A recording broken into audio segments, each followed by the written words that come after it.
मेरी रूह में जो उतर सकें वो मोहब्बतें मुझे चाहिए।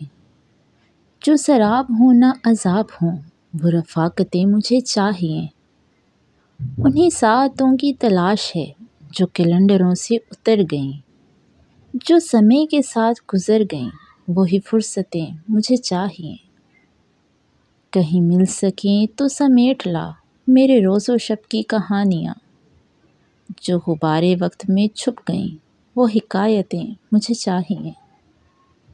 जो मेरी शबों के चिराग थे, जो मेरी उम्मीद के बाग थे, वही लोग हैं मेरी आरज़ू, वही सूरतें मुझे चाहिए।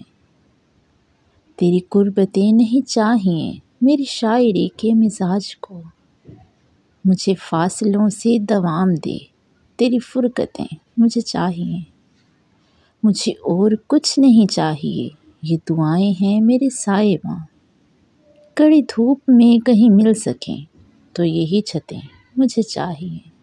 अपनी मनपसंद और दिलचस्प शायरी सुनने के लिए मेरे चैनल को सब्सक्राइब करें और साथ में लगे बेल आइकन को ज़रूर प्रेस कर दें ताकि आपको आने वाली हर वीडियो का नोटिफिकेशन मिल सके।